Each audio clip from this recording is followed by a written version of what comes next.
안녕하십니까. IR을 담당하고 있는 박철호입니다.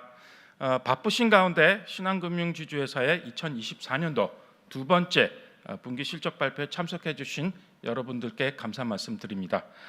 오늘 실적 발표에는 그룹 CFO인 천상영 부사장, 그룹 CSO인 고석헌 부사장, 그룹 CRO인 방동건 부사장, 신한은행 CFO 김kim 부행장, 신한카드 재무기획 박해창 본부장, 신한증권 CFO 이동 상무, 그리고 신한라이프 CFO 박경원 부사장이 참석했습니다. 오늘 실적 발표 순서는 24년도 2분기 경영 실적에 대한 설명과 함께 오전에 공시되었던 신한의 기업가치 재고 계획에 대한 설명이 있은 후에 여러분들과 Q&A 시간을 갖도록 하겠습니다. 그럼 먼저 천상영 부사장의 프레젠테이션이 있겠습니다. 네, 안녕하십니까. 먼저 2024년 2분기 실적 발표에 참여해 주신 여러분께 감사 인사를 드립니다.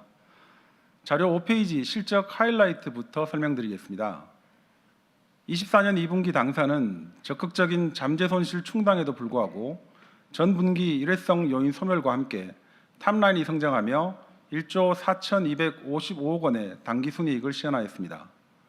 이자이익은 시장금리가 하락하고 있는 환경 속에서도 적극적인 마진 방어와 선별적인 자산 성장을 통해 전 분기 대비 0.2% 성장하였습니다. 비이자이익은 우호적인 시장 환경과 균형 잡힌 사업 포트폴리오를 바탕으로 전 분기 대비 10.9% 성장하였습니다. 판관비는 광고 선전비 집행 등의 영향으로 전 분기 대비 7.2% 증가하였으나 영업이익의 견조한 성장을 통해 그룹 CIR은 전년 동기 대비 1.6%포인트 개선된 36.7%를 기록하였습니다. 그룹의 2분기 대손 비용률은 전년 동기와 유사한 수준의 추가 충당금 적립에도 전년 동기 대비 5bp 하락한 48bp를 기록하였습니다. 다음으로 자본 비율과 주주환원 정책입니다. 24년 6월 말 CET1 비율은 13.05%로 잠정 집계되었습니다. 또한 금일 이사회를 통해 2분기 주당 배당금을 540원으로 결의하였습니다. 1분기 실적 발표 당시 결의한 3천억 원 규모의 자사주 매입은 현재 진행 중에 있고 해당 매입분은 관련 절차가 완료되는 즉시 소각할 예정입니다.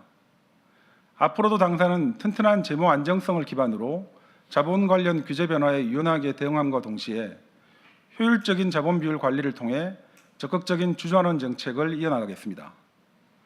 다음 6페이지 그룹의 주요 이익 지표입니다. 참고로 근본 분기부터는 오전에 별도 공시한 신한금융지주 기업가치 재고 계획의 핵심 지표인 ROTCE와 TBPS도 매 분기 실적 발표 시 공유하도록 하겠습니다. 다음 7페이지부터 그룹의 세부 실적에 대해 설명드리겠습니다. 24년 2분기 그룹의 이자이익은 마진 하락에도 불구하고 금리부 자산이 증가하며 전 분기 대비 0.2% 성장한 2조 8,218억 원을 기록하였습니다. 그룹 NIM은 은행 NIM이 하락하고 일부 비은행 그룹사의 조달 비용 상승 영향 등으로 OBP 하락하였지만 금리부 자산은 은행의 원화대출 성장세에 힘입어 전 분기 대비 2.9% 성장하였습니다. 은행의 원화대출 자산은 분기 중 3.7% 성장하였습니다. 가계대출은 주택시장이 일부 회복되며 주담대 위주로 기중 2.1% 성장하였으나 2분기 중 성장세가 소폭 둔화되었습니다. 기업대출은 대기업 등의 수요 확대에 선별적으로 대응하며 분기 중 6.0% 성장하였습니다. 하반기에도 수익성 제고와 자산 건전성 모니터링에 집중하며 효율적인 RWA 관리를 추진해 나갈 계획입니다. 2분기 중 은행 NIM은 전 분기 대비 4bp 하락한 1.60%를 기록하였습니다. 시장금리 하락과 대출자산 성장 등으로 금리부 자산 수익률이 9bp 하락하였지만 원화예수금 비용률은 5bp 개선되었습니다. 앞으로도 유연한 금리 정책과 효과적인 ALM 관리를 통해 적극적으로 마진을 관리할 계획입니다. 다음 8페이지입니다.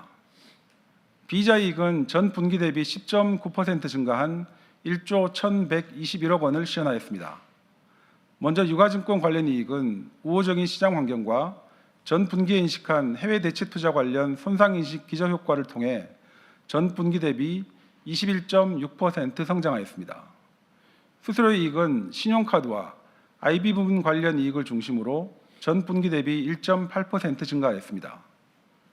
판관비는 2분기 중 영업활동이 확대되면서 제세 공과금이 증가하고 광고 선전비 및 용역비 등이 상승하며 전 분기 대비로는 7.2%, 전년 동기 대비로는 1.6% 증가했습니다. 다만 그룹의 영업이익 역시 같은 기간 6.2% 증가하면서 그룹 영업이익 경비율은 36.7%를 기록, 여전히 안정적으로 관리되고 있습니다. 대선 비용은 부동산 PF 사업성 평가 가이드라인 적용과 자산 신탁의 개별 사업장 평가를 통해 추가 충당금을 전입함에 따라 전 분기 대비 2,319억 원이 늘어난 6,098억 원을 인식하였습니다. 이로 인해 6월 말 기준 명목 대선 비용률은 48bp를 기록하였지만 전년 동기 비교 시 5bp 낮은 수준입니다. 또한 1, 2분기에 인식한 추가 충당금을 제외 시 경상 대선 비용률은 31bp로 이 역시 전년 동기 35bp 대비 4bp 감소한 수준입니다. 은행은 기업 여신 평가 등급 재산정으로 인해 충당금이 일부 증가했지만 상반기 중 대선 비용률은 9bp로 안정적인 수준입니다. 카드 또한 자산 건전성 지표가 안정적으로 유지되며 전 분기 수준의 대선 비용을 전입했습니다. 총괄적으로 2분기 CCR 관련 특징은 부동산 PF와 부동산 신탁 관련 사업장에 대한 전수조사와 또 보수적인 미래 전망 설정을 근거로 손실 흡수 여력을 선제적으로 확보하였다는 것입니다. 다음 9페이지입니다. 그룹 자산 건전성 지표는 최근 시장 금리가 하락하며 차주들의 상환 여건이 소폭 개선되었고 그룹 차원의 적극적인 상매각을 통해 안정적으로 관리되고 있습니다. 은행의 연체율은 중소기업과 가계대출 부분을 중심으로 하락하고 있으며 소호 관련 연체율 역시 상승세를 멈추고 최근 횡보세로 전환하였습니다. 21년부터 지속 상승하던 카드 연체율은 2분기 중 12bp 개선되며 작년 말 수준을 회복하였고 연체 선행 지표인 카드 2개월 연체 전이율 또한 선제적인 신용관리를 통해 작년 말 대비 6bp, 전 분기 말 대비로는 1bp 개선되며 안정화되고 있습니다. 다만 이러한 자산 건전성 안정화 추세는 적극적인 상매각을 통한 인위적인 관리에 힘입은 바가 크고 여전히 고금리가 지속되고 체감 경기 회복이 더딘 만큼 건전성이 추세적으로 개선되었다고 보기는 어렵습니다. 앞으로도 경계심을 가지고 자산 건전성에 대해서는 보수적인 관리 기조를 유지하겠습니다. 그룹사별 당기순이익과 부동산 PF 현황은 자료를 참고하시기 바랍니다. 다음 페이지입니다. 24년 1분기 말 보통주 자본 비율은 전 분기 대비 6bp 하락한 13.05%로 잠정 집계되었습니다. 이는 안정적인 손익 기반으로 보통주 자본이 2.4% 증가한 반면 은행의 전략적인 조기 자산 성장 등으로 인해 위험 가중 자산이 전 분기 대비 9.2조 원, 2.8% 증가한 영향입니다. 하반기에도 보수적인 자산 성장 기조와 안정적인 수익 펀더멘탈을 기반으로 CET1 비율 13% 이상을 지속 유지할 수 있도록 적극 관리해 나갈 계획입니다. 주주 환원과 관련해서는 앞서 말씀드린 바와 같습니다. 다음 11페이지부터 12페이지까지는 당사의 디지털 및 지속가능 경영활동에 대한 내용이 첨부되어 있으니 참고 부탁드리겠습니다. 다음 13페이지부터는 금일 오전에 공시한 신한금융지주 기업가치 재고 계획에 대해 간략히 설명드리겠습니다. 이번 기업가치 재고 계획은 금년 5월 이사회 워크숍을 시작으로 기존 중기 재무지향점에 대한 면밀한 검토와 해외 금융기관 사례 분석, 다양한 투자자들과의 소통 내용을 기반으로 이사회 논의를 거쳐 작성되었고 금일 이사회 결의를 통해 최종 확정되었습니다. 당사의 기업 가치가 현저히 저평가되어 있다는 점을 명확히 인식하고 이에 대한 원인 분석을 통해 핵심 지표와 목표를 설정하였습니다. 당사는 기업 가치 제고를 위해 2027년을 달성 기한으로 하여 다음과 같이 핵심 목표를 설정하였습니다. 첫째, CET1 비율 13% 이상을 기반으로 ROE 10%, ROTC 11.5%를 달성하여 지속 가능한 수익성을 확보하겠습니다. 둘째, 속도감 있는 주주환원 정책 추진을 통해 주주환원율을 50%까지 확대하겠습니다. 셋째, 주식수 감축을 통해 주당 가치를 제고하겠습니다. 이를 위해 2024년까지 주식수를 5억 주 미만으로, 그리고 2027년까지 4억 5천만까지 축소하겠습니다. 이러한 목표 수립과 향후 이행 점검 평가, 계획 업데이트 등 전 과정은 이사회를 중심으로 추진하고 그 결과를 시장과 투명하게 소통하도록 하겠습니다. 다음 15페이지부터는 핵심 목표에 대한 달성 방안입니다.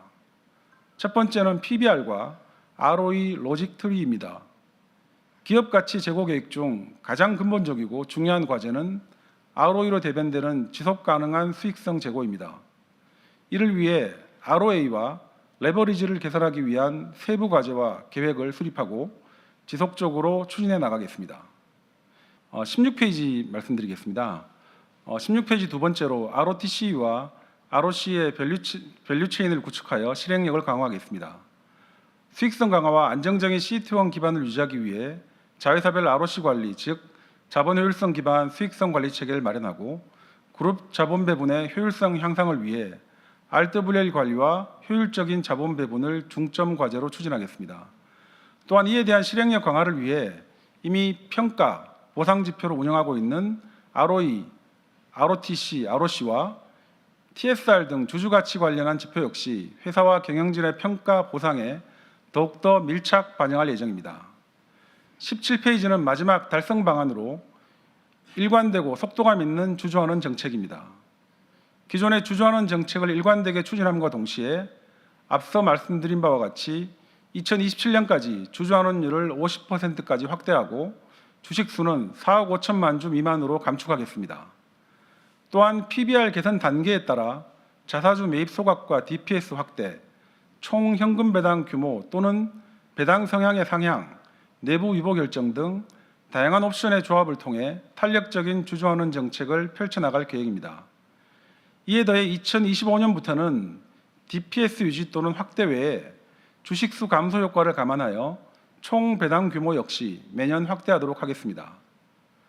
근본에 공시한 밸류업 계획은 정부 및 한국증권거래소의 정책 추진 방향성과 가이드라인을 고려하여 마련되었습니다. 앞으로도 이사회를 중심으로 밸류업 계획을 평가하고 업데이트하여 그 결과를 시장과 적극적으로 소통할 예정입니다. 많은 관심을 부탁드립니다. 참고로 본 기업 가치 제고 계획과 관련하여 개인 투자자들을 위한 별도의 설명회도 준비하고 있습니다. 개인 투자자분들의 많은 참여를 부탁드립니다. 이상으로 설명을 마치겠습니다. 경청해 주셔서 감사합니다. 네, 감사합니다. 그럼 지금부터 여러분의 질문을 받도록 하겠습니다. 질문이 있으신 분은 줌에 접속하신 상태에서 손들기를 눌러주시기 바랍니다. 네, 그럼 질문 부탁드리겠습니다. KB증권의 강승건 위원님 질문 부탁드리겠습니다. 예, 안녕하세요. 강승권입니다. 잘 들리시나요? 네, 잘 들립니다. 예, 질문 기회 주셔서 감사합니다. 오늘 그 자유공시 내용 자세히 설명을 해주셔서 너무 감사하고요. 두 가지 질문이 있는데, 이제 자유공시의 타겟 시점을 2027년으로 명기를 해주셔서 저희가 지금 이제 총 주주 환원율이 이제 그 한 3년, 향후 한 3년 동안 나누어서 이렇게 단계별로 올라간다라고 저희가 이제 예상을 하면 될런지 이 속도에 대해서 조금 어떤 조건들이 있다면 보충 설명을 좀 부탁을 드리고요.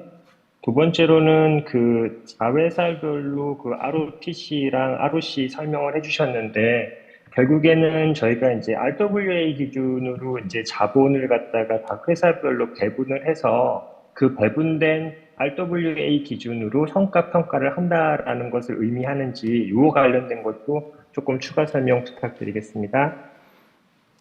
네, 질문 감사합니다. 저희가 질문 답변하는 동안 잠시만 대기 부탁드리겠습니다. 네, 위원님 질문 감사합니다. 두 가지 질문 주셨는데요. 주주환원율의 속도에 대해서 말씀 주셨습니다. 아마 예시하신 것처럼 이 주주환원율을 2027년 타겟을 주고 봤을 때 거기에 관련된 변수들이 조금 있습니다. 결국은 매년 수익력이 어느 정도 받쳐주느냐가 달려 있을 거고요. 거기에 따라서 CET1 비율도 연결이 돼 있긴 하지만 말씀하신 것처럼 저희가 생각하는 이미지는 수익성이 뒷받침이 된다고 하면 현재 수준에서 계속해서 리니어하게 주주 환원율도 성장시키는 그림으로 가는 걸 상정하고 있다, 이렇게 말씀드릴 수 있을 것 같습니다. 두 번째, ROTC와 ROC 말씀 주셨습니다. 말씀하신 거하고 내용은 동일합니다. 결국은 자본 효율성 기반으로 해서 RWA가 있고, 그 RWA가 있으면 저희가 생각하는 목표 규제 자본 비율을 곱해서 그 자본 제약 하의 수익성을 가지고 그룹과 그룹사를 평가하고, 그 평가에 따라서 평가뿐만이 아니고 경영진의 보상, 집단 성과급까지도 연결하겠다라는 게 저희 생각이고요. 지금도 이런 평가 지표들은 이미 갖춰져 있습니다. 문제는 앞으로 이거를 얼마나 또 내재화하는지, 또 그런 부분일 것 같고요.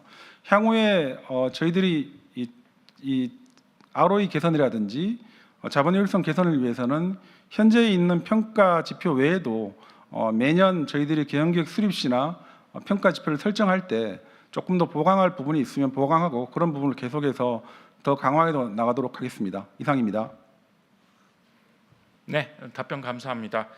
다음 질문 받도록 하겠습니다. 네, HSBC 원재영 위원 상무님, 이제 질문 부탁드리겠습니다. 네.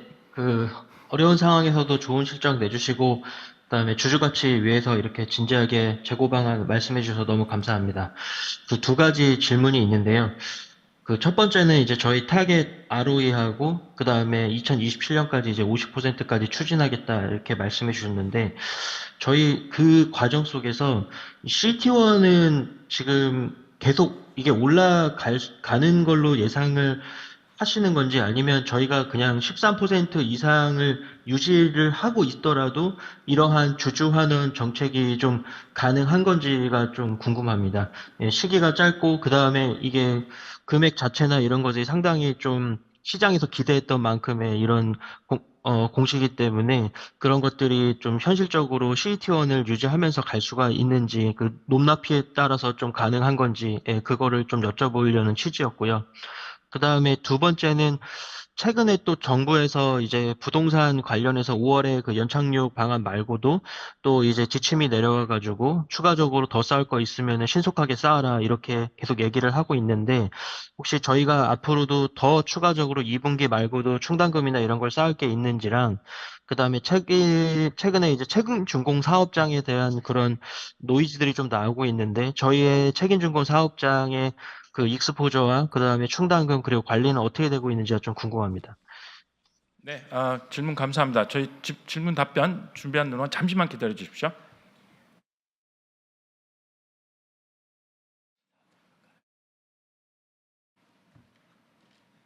네, 세 가지로 질문 요약할 수 있을 것 같은데요. 일단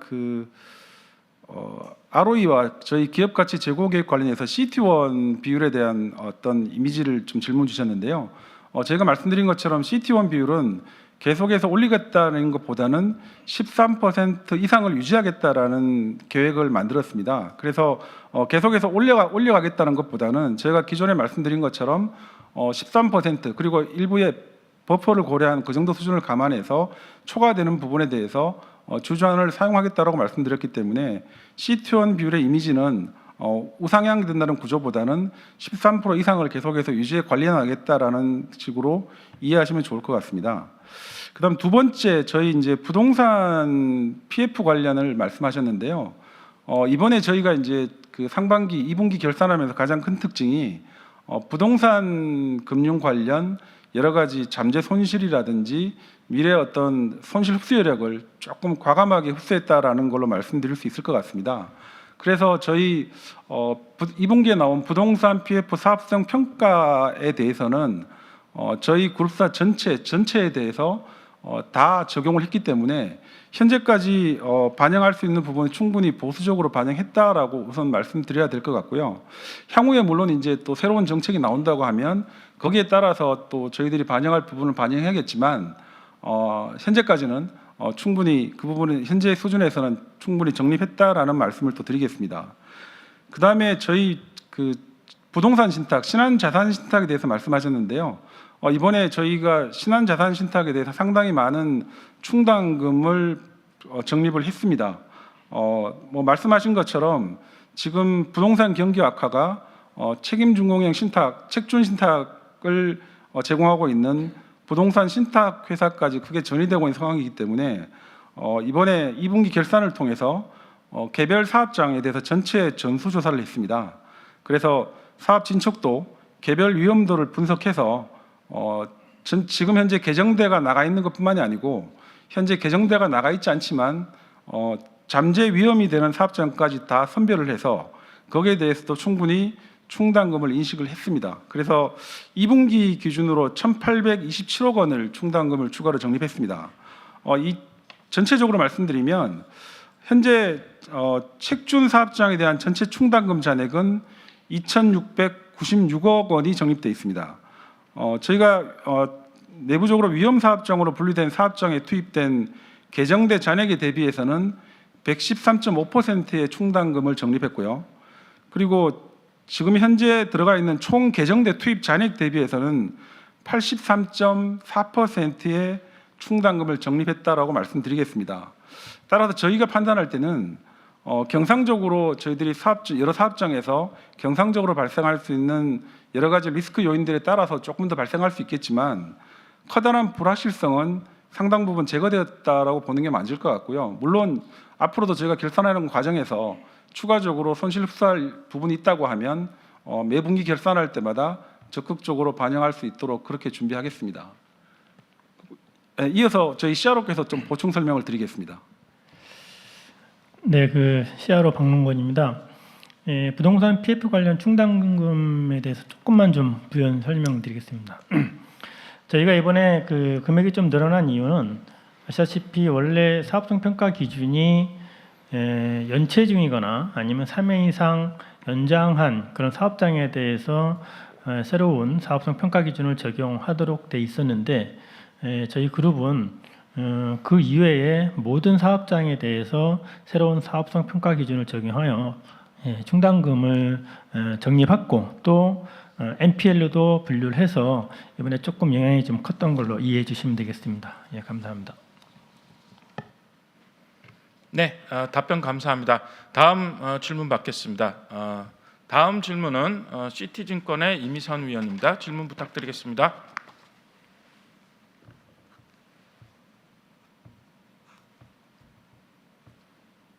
네, 질문이 잘 안 들리고 있습니다.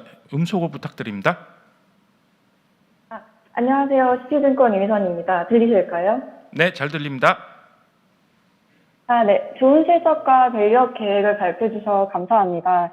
저희 발표 자료 17페이지에 올해 말 주주환원 타겟을 36에서 40% 수준으로 공유해 주신 것 같습니다.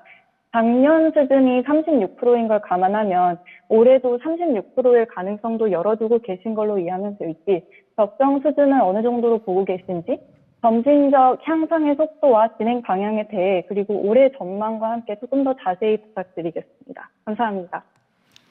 네, 질문에 대한 답변 준비한 동안 잠시만 대기해 주세요. 네, 주주 환원율에 대한 질문인데요. 아까 조금 전에 설명을 좀 드렸는데 조금 더 말씀을 드리겠습니다. 작년 말에 저희가 주주 환원율이 36%였습니다. 그리고 이번에 기업가치 제고 계획을 통해서 27년까지 저희가 50%를 달성하겠다라고 말씀드렸습니다. 그리고 아까 답변 드린 것처럼 수익력이 받쳐준다고 하면 일정한 증가율의 속도로 해서 계속 올려가겠다는 말씀을 드리고요.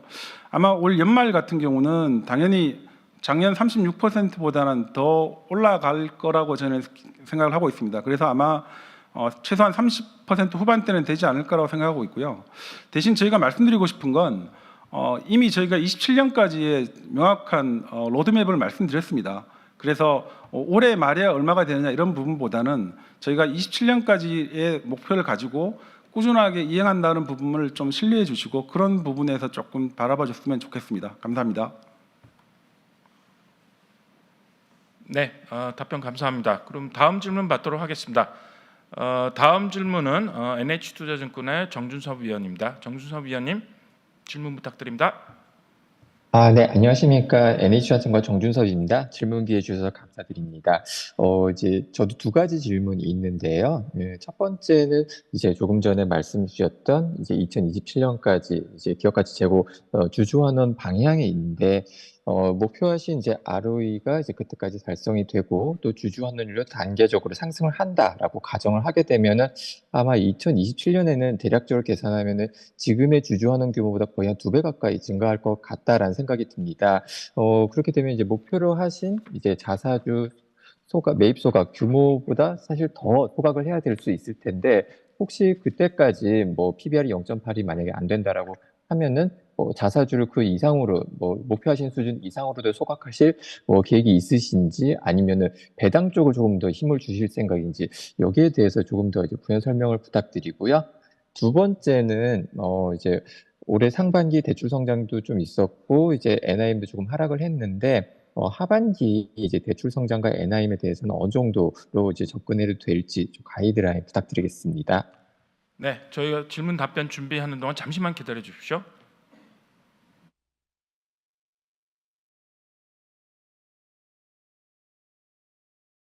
네, 두 가지 질문 주셨습니다. 첫 번째 질문에 대해서는 제가 답변 드리고요. 두 번째 자산 성장과 NIM에 대해서는 은행 CFO께서 답변을 주시겠습니다. 위원님 말씀하신 것처럼 저희들이 이제 27년까지 조금 의욕적인 기업 가치 제고 계획을 수립했습니다. 거기에다 저희가 주식 숫자를 감축하겠다라는 구체적인 숫자까지 저희가 지금 목표로 설정을 했는데요. 말씀하신 것처럼 주가의 어떤 상승 속도에 따라서 자사주 소각에 대한 금액은 상당히 좀 유동적일 것 같습니다. 저희 내부적으로는 여러 가지 시뮬레이션을 하고 있는데요. 기본적으로는 저희가 자사주 소각을 통한 주당 가치 제고라는 거를 별도로 목표로 설정을 했고 또 그리고 저희 자료에 담은 것처럼 PBR이 최소한 1배 미만에서는 주주 가치 측면에서 배당보다는 자사주 소각이 훨씬 더 낮다라는 그런 분석입니다. 그래서 두 가지 요소를 다 고려해서 PBR이 1배 미만까지는 기본적으로는 자사주 소각을 중심으로 해서 주주환원율을 높여갈 계획입니다. 그리고 ROE와 또 자사주 소각 이 모든 것들이 조화롭게 이루어간다고 하면 가장 이상적일 것 같은데요. 주가 추이라든지 향후의 단기 순이익의 어떤 수익력의 정도에 따라서 조금씩은 변동폭은 있을 것 같겠지만 이제 막 발표를 했기 때문에 그 부분은 저희들이 최소한 반기 단위 또는 여러 가지 실적 발표를 할 때마다 계속 업데이트를 지켜드리고 거기에 따라 가지고 계속해서 조금 더 구체적으로 말씀드려 나가도록 하겠습니다. 예, 질문 주셔서 감사합니다. 은행 CFO 김기웅 부행장입니다. 먼저 대출 성장과 NIM 전망에 대해서 말씀 주셨는데요. 먼저 대출 성장 관련해서 말씀을 드리겠습니다. 금년도 저희 은행은 상반기에는 조기 자산 성장 전략을 추진하였습니다. 하반기에는 이제 수익성에 기반한 내실 성장을 추진할 계획입니다. 먼저 상반기에 저희가 전체 한 18.6조의 성장을 했는데요. 가계대출은 주담대를 중심으로 기업 대출은 우량 자산 중심의 성장을 해서 어느 정도 목표했던 수준의 그런 성장을 했다고 판단하고 있습니다. 하반기에는 자본 수익성 관점에 내실 있는 성장을 추진할 계획입니다. 그래서 가계대출과 기업대출은 우리의 자본 부담이 크지 않은 점을 고려해서 고객 기반을 확보하는 관점에서 적정 속도의 성장을 추진할 계획이고요. 대기업 대출과 IB 영역은 RWA를 고려한 수익성 관점의 성장을 추진할 계획입니다. 다음으로 NIM 관련해서 말씀드리겠습니다. 저희가 1분기에는 이제 고금리 적금의 만기 효과가 있었습니다. 그런데 이제 2분기에 이런 만기 효과가 좀 소멸됐고 금리 인하 추세가 금리 하락 추세가 이제 지속되면서 전분기 대비 이제 소폭 하락한 수준으로 저희가 마감을 하였는데요. 상반기 전체적으로는 저희가 1.62%의 NIM으로서 전년 동기라든지 전년 전체 수준 대비해서 동일한 수준으로 마감을 했기 때문에 어느 정도 양호하게 관리되었다라고 판단을 하고 있습니다. 하반기를 말씀을 드리면 하반기에는 이제 기준금리 인하가 예상이 전망이 되고 있습니다. 거기에 더불어서 뭐 LCR 규제라든지 이런 부분들을 감안을 할 때에 점진적인 하락은 불가피할 것 같습니다.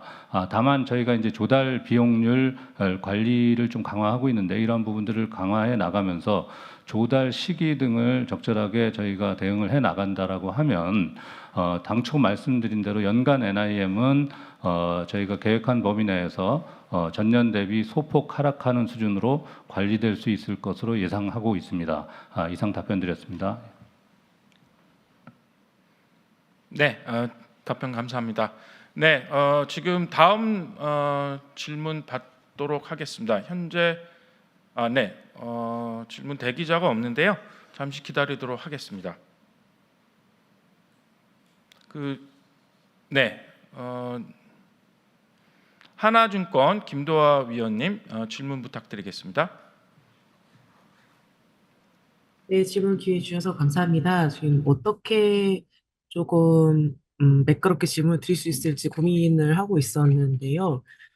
저희의 25, 26, 27년 예상되는 이익 수준에 대하여 매년 50% 정도의 주주환원을 가정한다라고 하여도 지금 5천만 주의 자사주 소각을 실행하시고자 한다면 평당가 6, 7만 원 정도를 가정한다고 하더라도 3조 원 중반의 그런 규모가 예상이 되기 때문에 결국에 27년 말까지 이 정도의 자사주를 이제 매입에 소각하시기 위해서는 거의 내년부터 바로 주주환원율 50% 정도를 달성해야 가능한 수치가 아닐까라고 매우 럭블리 계산했을 때 나타나거든요. 그래서 사실 저는 모델링 했을 때 그렇게 하셔도 CET상 문제는 없어 보입니다. 있을 수가 없는 어차피 버퍼를 깔고 있기 때문에 상관은 없는데 이 부분들에 대해서 이제 또 각 이해관계자마다의 입장은 다를 수 있다라는 생각 때문에 충분한 어떤 공감대 형성들이 베이스에 깔려 있는 결정이신 건지가 궁극적으로는 궁금해서 이 부분을 좀 답이 없을 수도 있지만 여쭤보고 싶었습니다. 네, 그 질문 답변 준비한 동안 잠시만 대기해 주세요.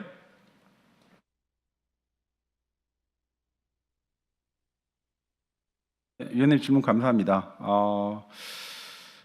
저희 그 기업가치 제고 계획에 나와 있는 어떤 타겟 수준에 대한 뭐 여러 가지 좀 말씀을 하셨고 아마 제가 조금 전에 말씀드린 것처럼 여러 가지 시뮬레이션이 있을 수 있을 것 같습니다. 저희도 내부적으로는 몇 가지 시뮬레이션을 거쳤는데요.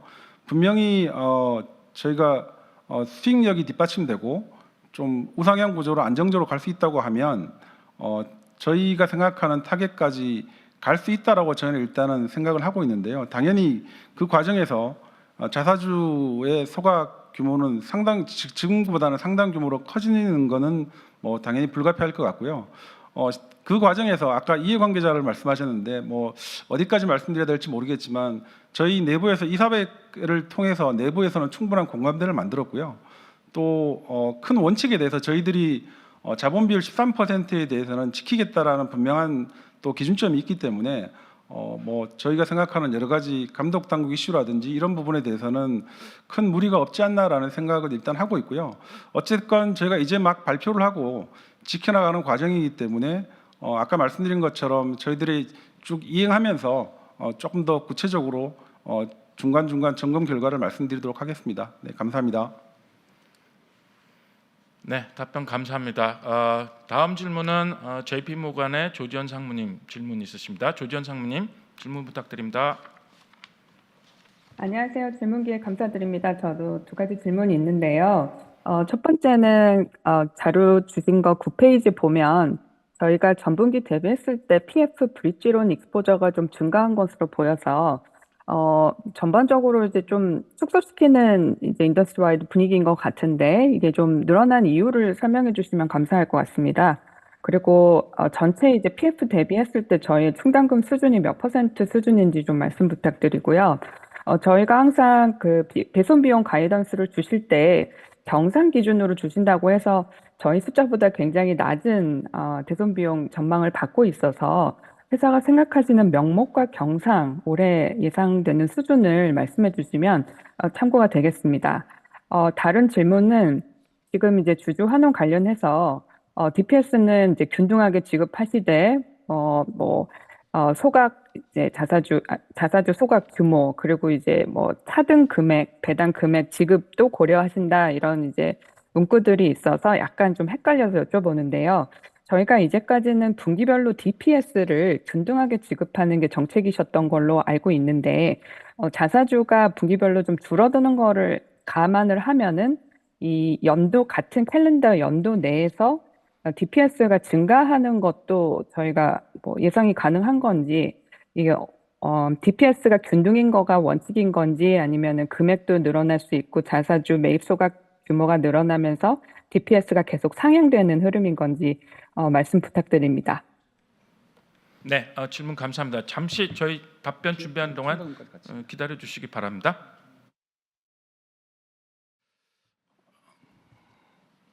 네, 질문을 지금 4가지를 주셨는데요.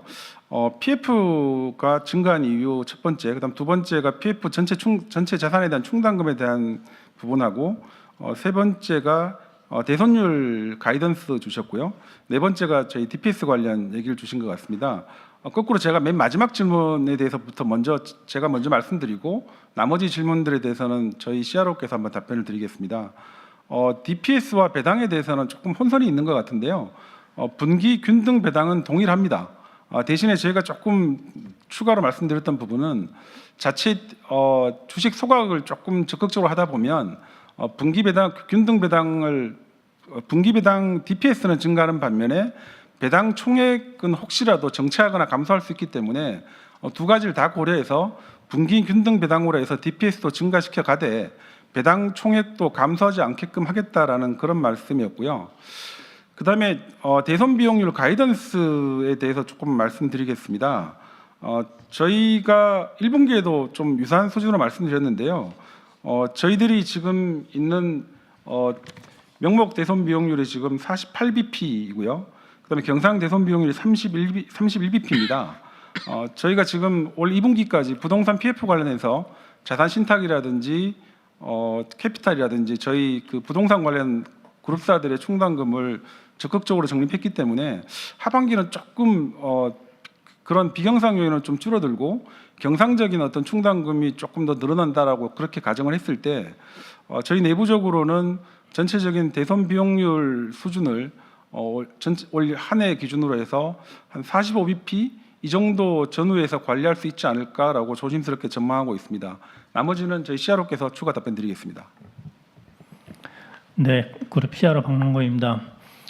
부동산 PF 익스포저 증가 배경하고 충당금 적립률 질문하신 걸로 이해했습니다. PF 증가는 저희가 한 두 개의 큰 사업장이 있었습니다. 도안 신도시하고 서리풀.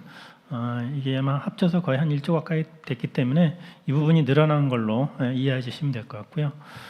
PF 충당금 적립률은 저희가 그 회사별로 좀 차이가 있습니다만 증권 같은 경우에 한 12%, 캡살 같은 경우에 한 7% 정도의 적립률을 보여서 저희 그룹 전체적으로는 PF 사업장에 대한 충당금 적립률은 4.2% 이상이라고 좀 이해해 주시면 되겠습니다. 네, 이상 답변 드렸습니다.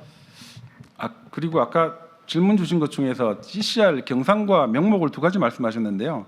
아까 제가 말씀드린 부분이 명목으로 45bp 전후 정도 말씀드렸고요. 이걸 경상으로 한다고 하면 아마 한 37bp, 38bp 정도 수준이 될 거라고 저희는 전망하고 있습니다. 이상입니다. 네, 답변 감사합니다. 지금 현재 질문 대기자가 없으신데요. 네, 질문 하시는 동안 잠시 대기하도록 하겠습니다.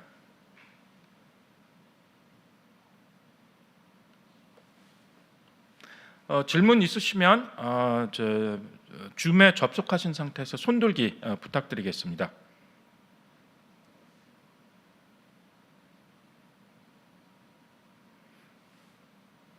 네, 추가적인 질문자가 없으신 것 같은데 충분한 논의가 이루어진 것 같고요. 혹시 추가적인 질의나 궁금하신 점이 있으시면 저희 IR 파트로 연락을 부탁드리겠습니다. 앞서 CFO가 밝혔듯이 당사 홈페이지와 그다음에 다트 공시에 개인 투자자를 위한 밸류업 설명에 대한 상세한 안내가 게시되어 있습니다. 많은 개인 투자자분들의 관심과 참여 부탁드립니다.